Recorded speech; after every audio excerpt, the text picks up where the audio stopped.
Hello আসসালামু আলাইকুম everyone, সবাই কেমন আছেন? আশা করছি ভালো আছেন। আমি আলহামদুলিল্লাহ ভালো আছি। পেঁয়াজ আর রসুন কুচিটা ভেজে নিলাম, ডালটা বাগার দিচ্ছি।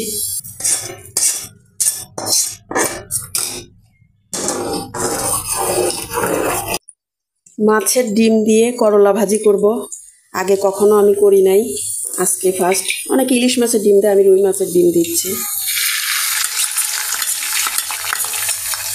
পেঁয়াজ আর কাঁচামরিচটা ভেজে নিচ্ছি, এখন ডিমটা এরকম করে একটু নাড়াচাড়া করে নেব। একটু হলুদের গুঁড়া আর লবণ দিয়ে দিলাম সামান্য, পরে আবার দিচ্ছি। আগে বেশি এখানে হলুদের গুঁড়া আর লবণটা দিয়ে নিলে তিতা হয়ে যাবে। এখন করলাটা দিয়ে দেব। করলার সাথে আলু আছে, দেখা যাক কেমন লাগে করলা ভাজি রুই মাছের ডিম দিয়ে। যে কোনো মাছের ডিম দিয়ে আমার মনে হয় করা যাবে, যেহেতু ইলিশ মাছের ডিম দিয়ে অনেকেই করে খায়, আমি কখনো করি নাই, আজকে ফার্স্ট করতেছি। দেখা যাক কেমন লাগে, আশা করি টেস্ট লাগবে। আর এখানে বেশি পরিমাণে ডিম আছে, এটা পেঁয়াজ দিয়ে ভুনা করব। দেখতে তো খুবই ভালো লাগতেছে, লোভনীয় লাগতেছে করলা দিয়ে রুই মাছের ডিমটা। আমার মনে হয় বড় যে কোনো মাছের ডিম দিয়ে এই ভাজিটা করলে মজা লাগবে। যারা আগে কখনো করেনি ট্রাই করতে পারেন। তবে আমি তো এখনো খাইনি, প্রথম করলা ভাজি দিয়ে এই ডিমটা খাবো। এখন দেখা যাক খাওয়ার পরে কেমন টেস্ট লাগে। এই যে ডিম ভুনা করার জন্য পেঁয়াজ আর কাঁচামরিচ একসাথে ভেজে নিচ্ছি। ডিম ভুনা বলতে এই যে মাছের ডিম ভুনা বললামই তো, এটা রুই মাছের ডিম। মানে আমি চটকিয়ে মিহি করে নিছি, আস্তে আস্তে তো আর দেওয়া যায় না।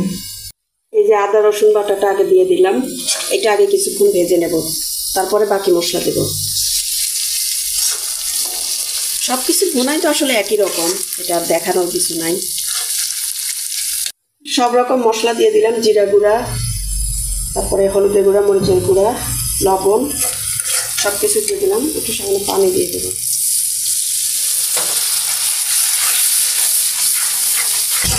আর আদা রসুন পেস্ট তো আগেই দিলাম, পেঁয়াজটা কিছুক্ষণ ভাজা ভাজা হওয়ার পরে। যে ডিমটা দিয়ে দিলাম, এখন অনবরত নাড়তে থাকবো। কিছুক্ষণ আগে ভালোভাবে নাড়াচাড়া করে নেব, তারপরে একটু সামান্য পানি দেব। সামান্য পরিমাণে পানি দিয়ে দিচ্ছি। এবার এই পানিটা টেনে গেলেই নামিয়ে ফেলবো। এই যে আমার রুই মাছের ডিম দিয়ে করলা আলু ভাজিটা রেডি। ভাজিটা কেমন হলো সবাই কমেন্ট করে জানাবেন। দেখতে তো খুব লোভনীয় হয়েছে, দেখা যাক খেয়ে দেখি। আজকে ফার্স্ট টাইম খাবো, খাওয়ার পরে জানাবো আপনাদের। আর এইদিকে আমার এই যে রুই মাছের ডিম ভুনাটাও রেডি হয়ে গেছে, পেঁয়াজ দিয়ে যে ভুনাটা করলাম সেটা। বেশি করে পেঁয়াজ দিয়ে ভুনা করছি। এই রান্নাটাও খুবই লোভনীয় হয়েছে, খেতেও ভালো লাগবে। এটা তো আগে খাইছি, পেঁয়াজ দিয়ে ডিম ভুনা তো সবসময় খাওয়া হয়, কিন্তু করলা দিয়ে মাছের ডিম কখনো খাইনি। দেখা যাক খেতে কেমন লাগে। আর আজকে রান্নাবান্না এই পর্যন্তই। আজকে ভিডিওটি ভালো লাগলে সবাই লাইক কমেন্ট শেয়ার করে পাশে থাকবেন। আর আমার ইউটিউব চ্যানেলটা সবাই সাবস্ক্রাইব করে দেবেন, আমার ফেসবুক পেজটা সবাই ফলো দিয়ে সাথেই থাকবেন। নতুন নতুন ব্লগ পেতে আমার পেজটিকে, আমার ইউটিউব চ্যানেলটাকে ফলো করবেন। আজকের মতো এই পর্যন্তই। নতুন একটি ব্লগ নিয়ে আপনাদের সামনে আবারও হাজির হয়ে যাবো। লাইফস্টাইল। আল্লাহ হাফিজ।